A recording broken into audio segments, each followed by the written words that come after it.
मनोज काका समाजवादी पार्टी से हैं, अनिल दुबे राष्ट्रीय लोकदल से हैं, सुरेंद्र राजपूत कांग्रेस से हैं, अरुण राजभर बीएसपी से हैं, सर्वेश मिश्रा आम आदमी पार्टी और वीरेंद्र सिंह जी हमारे स्टेट हेड। शुक्रिया और धन्यवाद आप सभी का।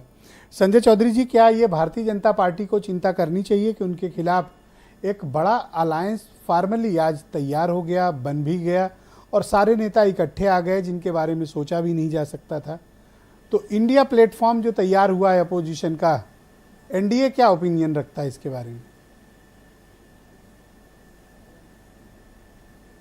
देखिए, सबसे बड़ी बात है कि आज का दिन वो दिन है जब हमें यह मान लेना चाहिए कि आज यूपीए की अंत्येष्टि हो गई है। यूपीए नामक गठबंधन समाप्त हो गया है।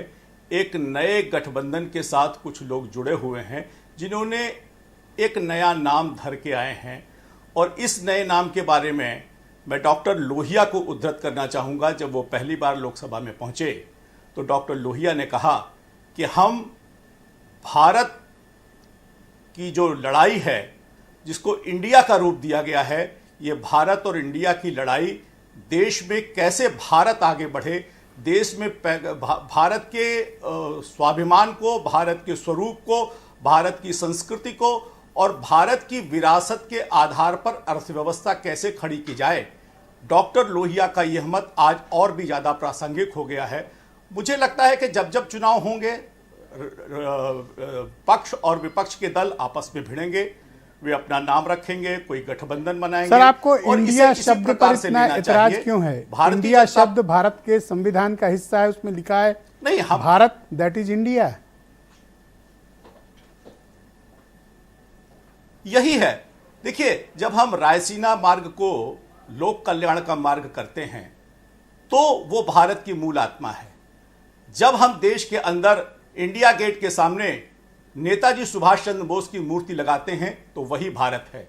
जब हम इस देश के हर आदमी का जीरो बैलेंस के आधार पर बैंक का खाता खुलवाकर उस बैंक के दरवाजे पर जिस पे देश का आम नागरिक नहीं बढ़ सकता था, ये वही भारत है। ये वही भारत की कल्पना है कि जब हर खेत के पास पानी पहुंच रहा है, हर घर तक बिजली पहुंच रही है, हर घर तक नल से जल पहुंच रहा है, हर व्यक्ति के घर के पास शौचालय पहुंच रहा है, गांव में ऑप्टिकल फाइबर्स पहुंच रहे हैं। ये वास्तव में भारत है और इंडिया की कल्पना अंग्रेजों की कल्पना थी। मैं समझता हूं कि भारत और भारत का स्वाभिमान, बढ़ता हुआ हमारा देश, दुनिया की देश का नाम है रिपब्लिक ऑफ इंडिया। ऐसे काल में जब, और प्राइम मिनिस्टर साहब भी लिखते हैं prime minister of India, home minister साहब भी लिखते हैं कि होम मिनिस्टर ऑफ इंडिया। आप भी सर कार्यक्रम करते हैं स्पोर्ट्स का, उसका नाम है खेलो इंडिया। तो आपको सर क्यों इतराज है सर? नहीं, मैं यही कहा ना। नहीं, हमें कोई ऐतराज नहीं। हम तो भारत की आत्मा के साथ खड़े हैं। और मुझे लगता है कि जो देश का आम व्यक्ति जिस भारत को इस्तेमाल करता है, जिस भारत का नाम लेता है, जिस भारत माता की जय कहता है, वो भारत आज भारत के जो आम व्यक्ति है, जिसके मन में वो भारत समाया हुआ है, नाम किसका दिया गया है ये बात अलग है। लेकिन कोई भी नाम रखकर आए, ये पक्ष और विपक्ष का, यूपीए के गठबंधन का तिरोहत होना और एक नए गठबंधन का रूप धर के आना। सर, जब इनकी पहले से डेट अनाउंस थी तो आपने 18 जुलाई को अपनी बैठक एनडीए की क्यों रखी? ताकत दिखाना चाहते हैं सर? नहीं, बिल्कुल भाई। देखिए, जब चुनाव में जा रहे हैं तो आमने सामने खड़े हैं। वो भी रणनीति बनाएंगे तो हम भी रणनीति बनाएंगे।